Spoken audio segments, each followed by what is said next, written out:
আমার প্রিয় ছাত্রছাত্রীরা, আমি তোমাদের স্যার পিন্টু বিশ্বাস, বিভাগীয় প্রধান ভূগোল বিভাগ, বালুরঘাট কলেজ। আজকে আমি আলোচনা করব রাজনৈতিক ভূগোলের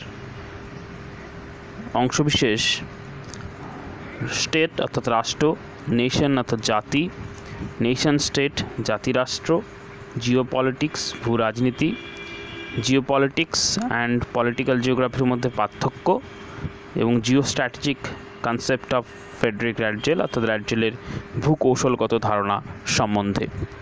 আমি প্রথমেই আলোচনা করছি রাষ্ট্র সম্পর্কে। সার্বভৌম ক্ষমতা সম্পন্ন কোনো রাজনৈতিক এলাকাকে স্টেট বা রাষ্ট্র বলে। প্রাচীনকাল থেকে বর্তমান সময় পর্যন্ত রাষ্ট্রবিজ্ঞানীগণ রাষ্ট্র সম্পর্কে বিভিন্ন সংজ্ঞা প্রদান করেছেন। তারা রাষ্ট্রের সংজ্ঞা প্রদানে নির্দিষ্ট কোনো একটি মতে পৌঁছতে পারেননি। এ প্রসঙ্গে দার্শনিক সুলজ বলেছেন, রাষ্ট্র সম্পর্কে বহু সংজ্ঞার সৃষ্টি হলেও একটির সঙ্গে অপরটির সম্পূর্ণ মিল নেই। বিশিষ্ট দার্শনিক অ্যারিস্টটলের মতে স্বয়ংসম্পূর্ণ এবং চরম উৎকৃষ্ট বিশিষ্ট পরিপূর্ণ জীবনযাপনের উদ্দেশ্যে সংগঠিত কয়েকটি পরিবার ও গ্রামের সমষ্টিই হলো রাষ্ট্র।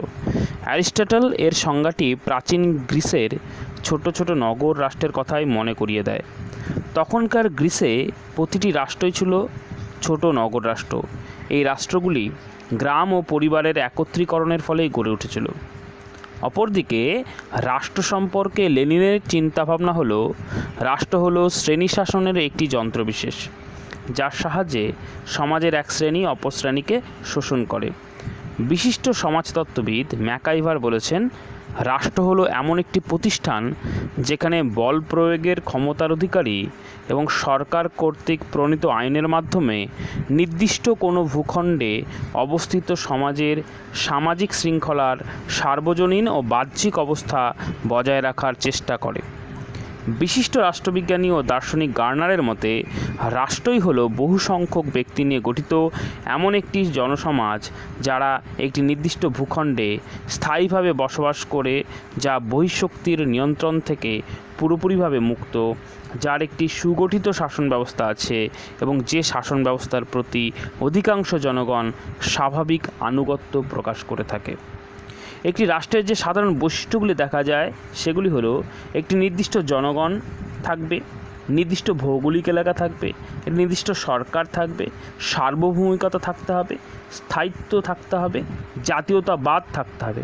উল্লেখ্য যে ভূখণ্ড বা ভৌগোলিক এলাকা, জনসমষ্টি এবং স্থায়িত্ব রাজনৈতিক ভূগোলের প্রধান আলোচ্য বিষয়, আর এখানেই রাষ্ট্রবিজ্ঞানের সঙ্গে ভূগোলের প্রধান মিল। দেখা গেছে যে ভৌগোলিক অবস্থানের পার্থক্যের কারণেই জনসমষ্টির চারিত্রিক বৈশিষ্ট্যের পার্থক্য ঘটে। একটি অঞ্চলের জলবায়ুর দ্বারা বিভিন্ন উপাদানগুলি নিয়ন্ত্রিত হয়, যা একটি রাষ্ট্রের ভূ রাজনীতির কৌশল অর্থাৎ স্ট্র্যাটেজি, আভ্যন্তরীণ শাসনতান্ত্রিক নীতি প্রভাবিত হয়। এখন আমি আলোচনা করব নেশন অর্থাৎ জাতি সম্পর্কে। ইংরেজি নেশন শব্দটি ল্যাটিন শব্দ নেশিও অর্থাৎ NATIO থেকে আগত, যার অর্থ হলো জন্ম বা বার্থ।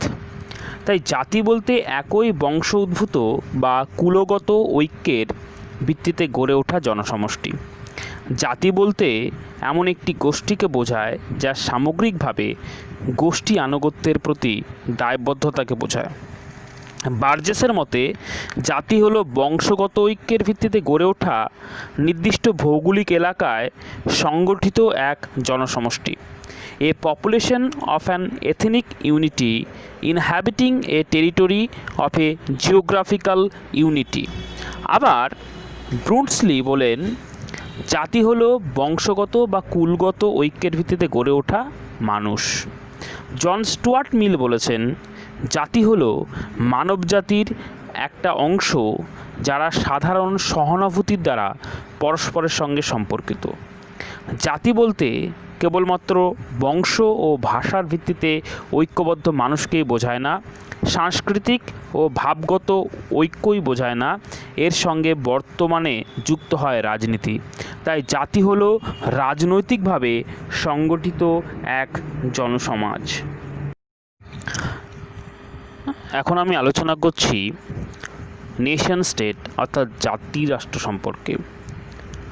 যদিও জাতি ও রাষ্ট্র শব্দ দুটি ভিন্ন, তথাপি অনেকেই এই শব্দ দুটি সমার্থক বলে মনে করেন। তবে যাই হোক, দুটি উপাদান সৃষ্টিতেই মানুষের ভূমিকা অনস্বীকার্য। জাতি বলতে জন্ম বা বার্থকে বোঝায়।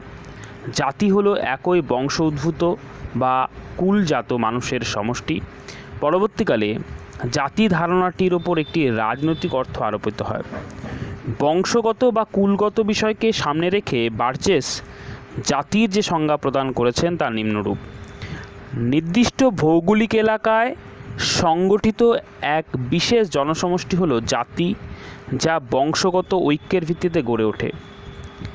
এ population of an ethnic unity inhabiting a territory of a geographical unity. আবার ব্রুনসলির মতে জাতি হলো বংশগত বা কুলগত ঐক্যের ভিত্তিতে বা সংগঠিত মানবগোষ্ঠী যারা ভাষা ও রীতিনীতির সূত্রে আবদ্ধ। আর এখানে একটি জাতির সঙ্গে অপর জাতির পার্থক্য চোখে পড়ে। গার্নার্সের মতে ব্যুৎপত্তিগত অর্থে জাতির ধারণা সঠিক হলেও তা বর্তমান সময়ের ধারণার সঙ্গে মিলে না। তবে বর্তমান সময়ের লেখকরা জাতির ক্ষেত্রে রাজনৈতিক ধারণাকেই যুক্ত করতে বেশি উৎসাহী। কেবলমাত্র একই ভাষাভাষী মানুষেরাই যে জাতি বলে বিবেচিত হবেন তা নয়, ভাষা ও ধর্মের পার্থক্যের ভিত্তিতে জাতি গড়ে উঠতে পারে। আবার জাতি বলতে কেবলমাত্র বংশ ও ভাষার ভিত্তিতে ঐক্যবদ্ধ মানুষকে বোঝায় না বা সংস্কৃতিগত ও ভাবগত ঐক্যকে বোঝায় না।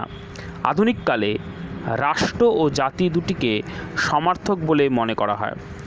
বর্তমানে রাষ্ট্রবিজ্ঞানীরা জাতি কথাটির সঙ্গে রাজনীতিকে যুক্ত করেছেন। তাদের মতে জাতি হলো রাজনৈতিকভাবে সংগঠিত এক জনসমাজ। সোজাভাবে বলা যায় জাতিই হলো রাষ্ট্র, অর্থাৎ জাতি ও রাষ্ট্র দুটি সমার্থক। একটি জাতির রাজনৈতিক সাংগঠনিক তৎপরতাই রাষ্ট্র গঠনে সহায়তা করে এবং রাষ্ট্রের মধ্যেই ভাব, আদর্শবোধ, চিন্তা, চেতনা ইত্যাদি প্রতিফলিত হয়। তাই বলা হয় জাতির আইনগত ব্যক্তিত্বই হলো রাষ্ট্র। জুরিডিক্যালি পারসনিফিকেশন অফ এ নেশন। তবে সব জাতি আইনগত স্বীকৃতি লাভ করতে পারে না। পলিল ও ফিনিল জাতিরা বিশ্বযুদ্ধের আগে রাষ্ট্রের চরিত্র লাভ করতে পারেনি। অস্ট্রিয়া ও হাঙ্গেরি রাষ্ট্রের জাতি হিসাবে পরিচয় পেলেও সমস্যা হয়েছে। এখন আমি আলোচনা করছি ভূ রাজনীতি অর্থাৎ জিওপলিটিক্স সম্বন্ধে। সুইডেনের বিশিষ্ট ভূ রাজনীতিবিদ কিজেল জিওপলিটিক্স শব্দটির প্রথম ব্যবহার করেন। জিওপলিটিক্স শব্দটি জিওপলিটিক অর্থাৎ GEOPOLITIK শব্দ থেকে আগত। কিজেলের মতে ভূ রাজনীতি হল the science of the state as a রিয়াম in space. যদিও অনেকে রাজনৈতিক ভূগোল ও ভূ রাজনীতি সমার্থক বলে মনে করেন, কিন্তু তা সঠিক নয়। এ প্রসঙ্গে ভূ রাজনীতির জনক কার্ল হাউসফার বলেন, political geography views the state from the standpoint of space, while geopolitics views space from the standpoint of state. অর্থাৎ তিনি the dynamic art of geopolitics এবং the state science of political এর মধ্যে পার্থক্য নির্দেশ করেছেন। তিনি মনে করেন রাজনৈতিক ভূগোল রাষ্ট্রের অবস্থান ও বিস্তৃতির আলোচনায় অন্যান্য বিষয়গুলিকে পর্যালোচনা করে, আর ভূ রাজনীতি রাষ্ট্রের বৈশ্বিক অবস্থার দিক থেকে রাষ্ট্রের আলোচনা করে। অর্থাৎ রাষ্ট্রের আভ্যন্তরীণ অবস্থা ও বৈশিষ্ট্যের পরিপ্রেক্ষিতে রাষ্ট্র সম্বন্ধীয় আলোচনা হলো রাজনৈতিক ভূগোল। আর নির্দিষ্ট অবস্থানের প্রেক্ষাপটে রাজনৈতিক কার্যাবলী এবং তার বহিঃশক্তি, কার্যপ্রক্রিয়া ও নিয়ন্ত্রণের বিজ্ঞানসম্মত আলোচনা হলো ভূ রাজনীতি। বিশিষ্ট রাজনৈতিক ভূগোলবিদ গবলেটের মনে করেন ভূ রাজনীতি হল রাষ্ট্রে সংগঠিত রাজনৈতিক কার্যাবলীর বিজ্ঞানভিত্তিক কার্যকলাপ। অধ্যাপক কিস মনে করেন জিওপলিটিক হল এমন একটি চিন্তাধারা যা একটি রাষ্ট্রের জনসাধারণকে সেই দেশের অবস্থান সম্পর্কে শিক্ষাদান করতে পারে। সহজভাবে বলা যায়, ভূ রাজনীতি হল এমন একটি বিজ্ঞান যা ভূ অবস্থানের পরিপ্রেক্ষিতে বিভিন্ন রাজনৈতিক ঘটনাবলীর আলোচনা। ক্ষমতা বা শক্তিই হল ভূ রাজনীতির আসল বিষয়। এ বিষয়ে সকল ভৌগোলিকই প্রায় একমত। বিভিন্নভাবে আলোচনা থেকে সুষ্ঠুভাবে বলা যায় যে ভূ রাজনীতি রাজনৈতিক ভূগোলের একটি ব্যবহারিক দিক, যা একটি গতিশীল রাজনৈতিক প্রক্রিয়ার কার্যকরী বিশ্লেষণ চিহ্নিত করে। জাতীয় সুসংহতি রক্ষায় একটি অত্যন্ত গুরুত্বপূর্ণ বিষয় এই ভূ রাজনীতি। এবার আমি আলোচনা করছি ভূ রাজনীতি এবং রাজনৈতিক ভূগোলের মধ্যে পার্থক্যগুলি কী আছে। ভূ রাজনীতি এবং রাজনৈতিক ভূগোলের মধ্যে যে পার্থক্যগুলি লক্ষ্য করা যায় সেগুলি হলো, মৌল বলেছেন, রাজনৈতিক ভূগোল বৈশ্বিক অবস্থাজনিত বৈশিষ্ট্যগুলির পরীক্ষামূলক বিশ্লেষণ করে থাকে। অন্যদিকে ভূ রাজনীতি রাষ্ট্রের আঞ্চলিক প্রয়োজনীয়তাগুলি নিয়ে আলোচনা করে। 2 নম্বর, ভূ রাজনীতি রাজনৈতিক ঘটনা, অবস্থা, ক্রিয়াকলাপ ও তার ভৌগোলিক গুরুত্ব আরোপ করে। অন্যদিকে রাজনৈতিক ভূগোল জোর দেয় ভৌগোলিক ঘটনাবলীর রাজনৈতিক বিশ্লেষণের ওপর। ভূ রাজনীতির প্রকৃতি হল গতিশীল আর রাজনৈতিক ভূগোলের প্রকৃতি স্থিতিশীল। ভূ রাজনীতি কোনো নির্দিষ্ট স্থানের পরিপ্রেক্ষিতে সেই অঞ্চলের রাজনৈতিক সংগঠন সম্পর্কে আলোচনা করে, আর রাজনৈতিক ভূগোল হলো কোনো ব্যাপ্তিহানিক অবস্থানে রাজনৈতিক সংগঠনগুলির ক্রিয়াকলাপ। ভূ রাজনীতি একটি রাষ্ট্রের স্থান বা বৈশ্বিক এলাকা নিয়ে আলোচনা করে, অন্যদিকে রাজনৈতিক ভূগোল কেবলমাত্র স্থান নিয়ে আলোচনা করে। এখন আমি আলোচনা করছি জিওস্ট্র্যাটেজিক কনসেপ্টস অফ ফ্রেডরিক র্যাটজেল, অর্থাৎ র্যাটজেলের ভূকৌশলগত ধারণা সম্বন্ধে। ভূ রাজনীতির আলোচনায় জার্মান ভূগোলবিদ ফ্রেডরিক র্যাটজেল, যার জন্ম 1844 সালে এবং মৃত্যু 1904 সালে, বিশেষ অবদান রেখেছেন। রাজনৈতিক ভূগোলে তার অবদানের জন্য তাকে রাজনৈতিক ভূগোলের জনক আখ্যা দেওয়া হয়। র্যাটজেলের উল্লেখযোগ্য রচনাগুলি হল পিপল অ্যান্ড স্পেসি, যেটা 1894 সালে লেখা হয়েছিল, the state and it's land geographically considered 1896 সালে লেখা, কনসার্নিং লিভিং স্পেস 1897 সালে লেখা, লিভিং স্পেস 1901 সালে লেখা ইত্যাদি। তার পলিটিসি জিওগ্রাফি অর্থাৎ পলিটিক্যাল জিওগ্রাফি, যেটা 1897 সালে লেখা পুস্তকটি রাজনৈতিক ভূগোলের একটি গুরুত্বপূর্ণ গ্রন্থরূপে পরিচিতি লাভ করেছে।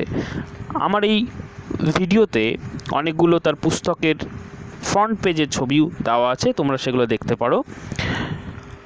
র্যাটজেলের মতে রাষ্ট্র হলো একটি জীবন্ত বৈশ্বিক অঞ্চল বা লিভিং স্পেস, যেখানে রাজনৈতিক ক্ষমতাসম্পন্ন মানুষ বসবাস করে এবং স্থান অধিকারের প্রয়োজনে এরা ক্রমশ লড়াই চালিয়ে যায়।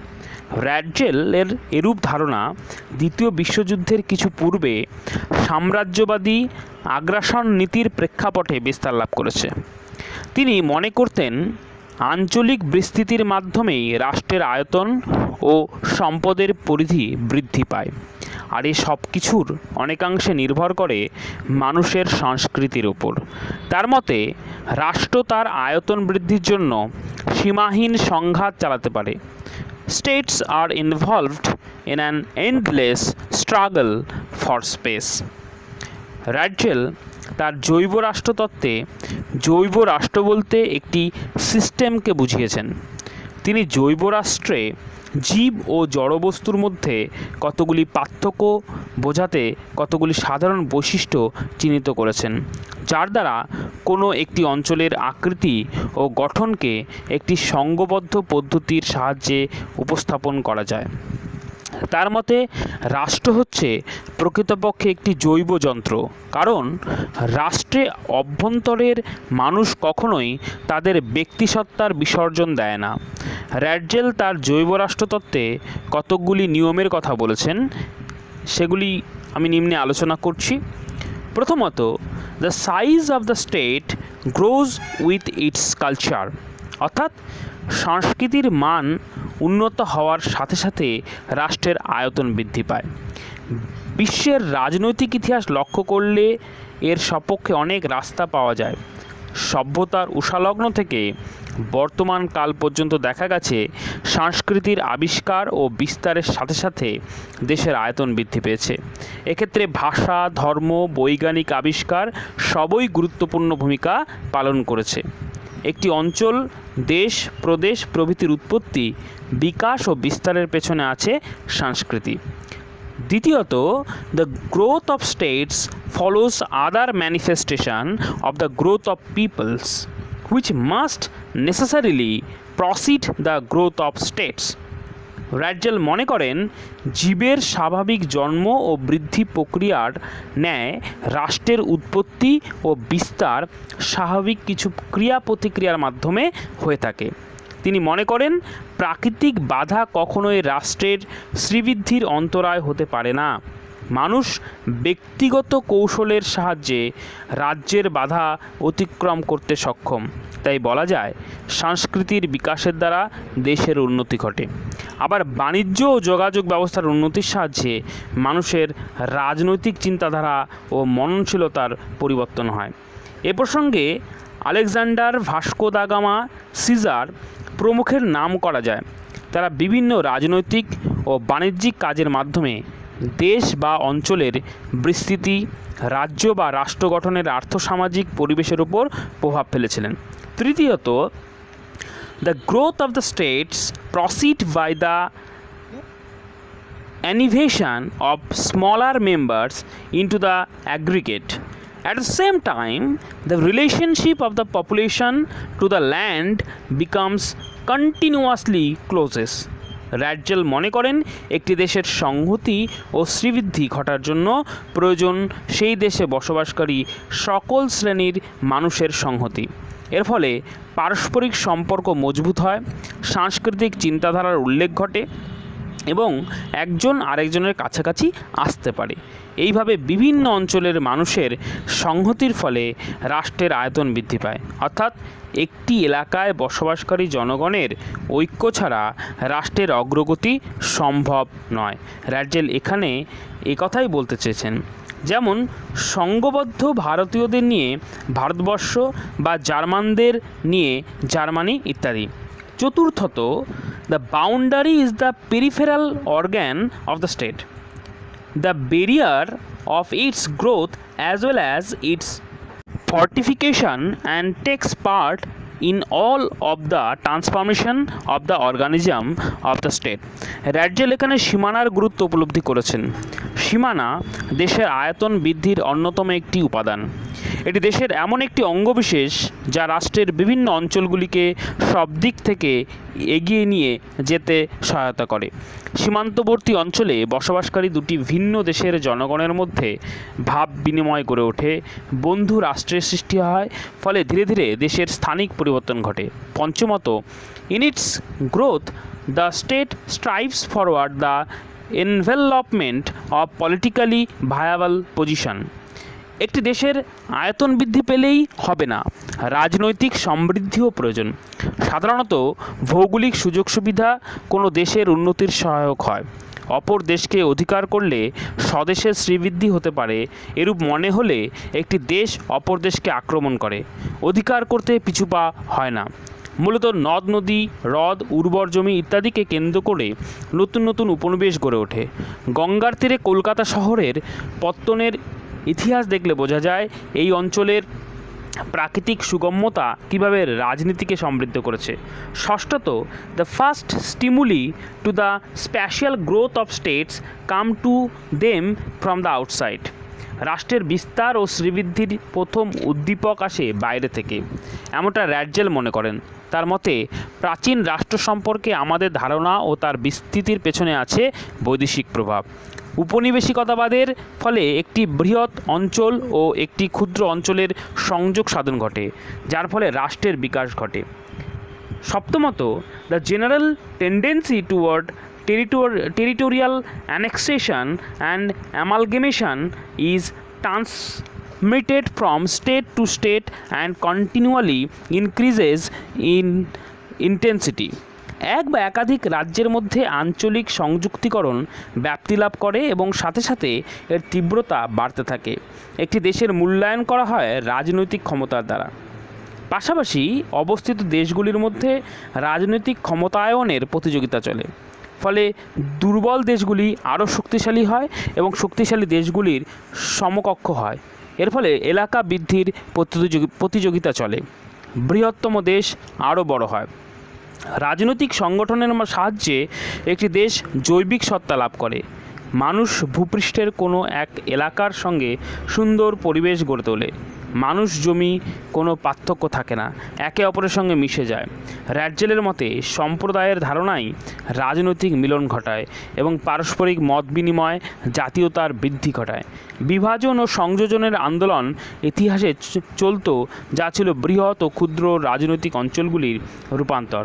তিনি সংস্কৃতি ও আঞ্চলিকতাকে স্বীকার করে নিয়েছিলেন। মূল্যায়ন, র্যাটজেল মনে করেন এই রাষ্ট্রই যথার্থ শক্তিশালী যার রাজনৈতিক ধারণা সকল অংশ কর্তৃক গৃহীত হয়ে থাকে। তিনি একটি রাষ্ট্রের উন্নতির ক্ষেত্রে স্থান বা স্পেস এর উপর অধিক গুরুত্ব প্রদান করেছেন। তিনি একটি রাষ্ট্রকে জীবন্ত প্রাণীর সাথে তুলনা করেছেন। তার মতে প্রাণীর বেঁচে থাকার এবং ভৌত বিকাশের জন্য যেমন খাদ্যের প্রয়োজন, তেমনি রাষ্ট্রের শক্তি ও শ্রীবৃদ্ধির জন্য প্রয়োজন হয় স্থান বা পরিসরের। প্রকৃতপক্ষে স্থান হচ্ছে রাষ্ট্রের জীবন পরিসর। শক্তি স্থান যত বৃদ্ধি পাবে, রাষ্ট্রের জীবনী শক্তিও ততই বৃদ্ধি পাবে। তবে একথা সত্য নয়, কারণ রাষ্ট্রের শ্রীবৃদ্ধির ক্ষেত্রে স্থান বা আয়তন ছাড়া জনসংখ্যা, জাতিগত বৈশিষ্ট্য, যোগাযোগ, কারিগরি উন্নয়ন ইত্যাদির বিশেষ স্থান রয়েছে।